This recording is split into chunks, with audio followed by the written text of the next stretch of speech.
So here is my 2004 format deck profile. So here we have triple apprentice, one vindictive for as a target for apprentice, triple spy plus one gravekeeper. So I have one spy that special summons another spy, and I have third spy that special summons an additional target, because if you end up drawing two of these in your opening hand, then you won't be able to get value with one of them, and that's not good, because you want to have value off of your flip monsters, especially when you're playing a tight 40 card deck. You want to have as much value as you can, and this Gravekeeper's Guard is actually really good for my tribute summon deck since it has a high defense. Gets rid of a monster and returns it to the hand. You can use it as tribute fodder, all around good. So playing with one of it is actually not complaining about it. It's actually an overall good card. We have one of Breaker the Magical Warrior, Tribe Infecting Virus, Jinzo, triple Blowback Dragon, because we're playing triple Blowback Dragon Turbo, one Mobius, so we have the 5 tribute summons there. The only power spell I have, which I already have, is the Change of Heart, and I have the Upstart Goblin, which I crafted before starting this event,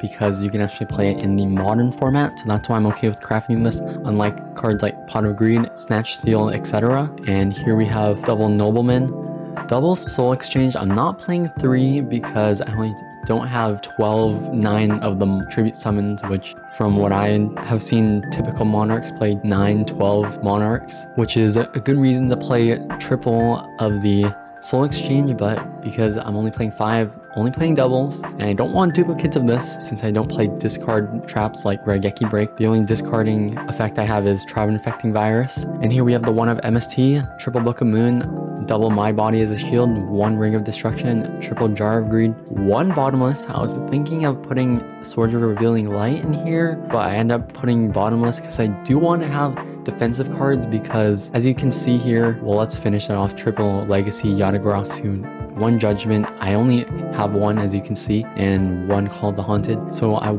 put Bottomless Trap Hole in here instead of Swords of Revealing Light. Well, as you can see, I don't have much battle protection. I only have Sakuretsu Armor, Book of Moon, and one Ring of Destruction and Solemn Judgment. And if my opponent summons out like a Monarch or Lackluster Soldier Envoy in the beginning, they can easily attack over Blowback Dragon because it only has 23, Monarchs have 24, so I want to have battle protection. So I'm putting Bottomless Trap Hole, which not only gets rid of the potential of destroying Blowback Dragon by battle, but it also gets rid of the effects of Chaos Sorcerer and the Envoy of the beginning as well. So that's why I'm playing this instead of Change of Heart, playing around the effects plus the attacks as well, because I want to go 1 for 1 in the interaction, which Bottomless Trap Hole can do, but Swords of Revealing Light just protects you from attacks and your opponent can just still do whatever they want. So I want to have some card advantage here, so Bottomless Trap Hole definitely the better choice. I like that better than Swords of Revealing Light. I don't know, some players I've seen had some Magician of Faith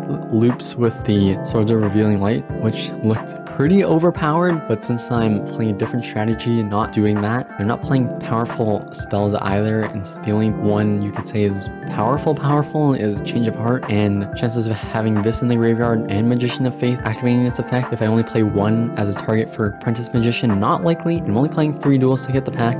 Maybe I'll play more for fun, but because of that reasoning, not going to play Magician of Faith since I have a low spell count, low amount of power spells. These are just targets for bluffing the extra deck count as one of thinking my opponent's playing against one of the loner decks that has 7 cards in the extra deck. And these are just targets for Cyberstein if I take control of my opponents with Change of Heart. And these are the only viable ones in my opinion. I don't know, you don't need any more if you can only Cyberstein once. Your thoughts? Maybe I'm missing one of them. Blowback Dragon Turbo, could there be a better variation or version of this deck? You tell me. What are your thoughts? What did you play? Hopefully this is a permanent format. I like this.